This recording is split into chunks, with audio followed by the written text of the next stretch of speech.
ਇੱਥੇ ਆ ਕੇ ਲੱਗੀ ਠੰਡ ਗਈ। ਠੀਕ ਹੈ ਜੀ। ਮੈਂ ਕਿਹਾ ਇੱਥੇ ਆ ਕੇ ਥੋੜੀ ਲੱਗੀ। ਨਹੀਂ ਤੁਸੀਂ ਤਾਂ ਕਿਹਾ ਡਰਾਈਵਰ ਆਪਣੇ ਬੜਾ ਅੱਛਾ ਡਰਾਈਵਰ ਤਾਂ ਕੀ ਕਹਿੰਦਾ ਹੱਥ ਤੇ ਲਾਂਦਾ ਨਹੀਂ ਡਿਚਕੂ ਨਾਲ ਟੁੱਟੋ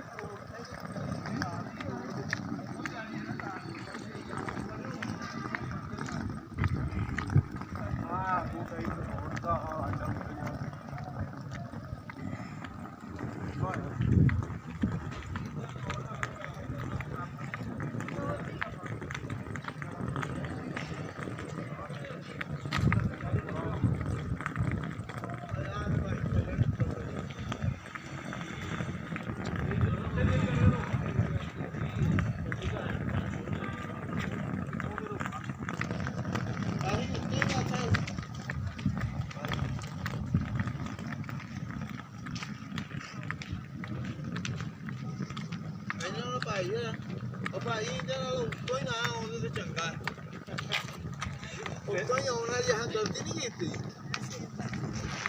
ਗਲਤੀ ਕੇ ਚੱਲਣਾ ਹੀ ਨਾ ਉੱਥੇ ਬੈਠੇ ਰਹੀਏ ਕੱਲੇ ਜਾਈਏ ਤਾਂ ਨਹੀਂ ਕੱਲੇ ਕਿੱਥੇ ਬੈਠੇ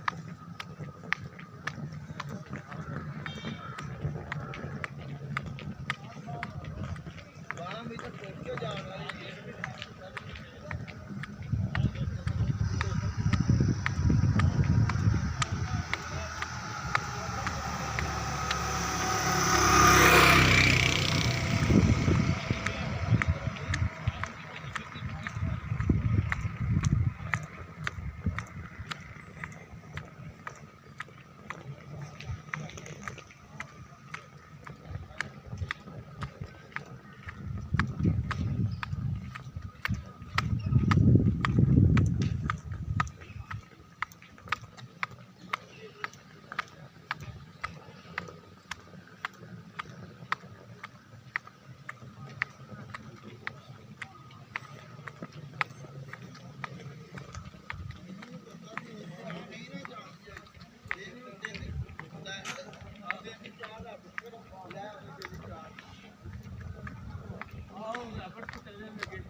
Good.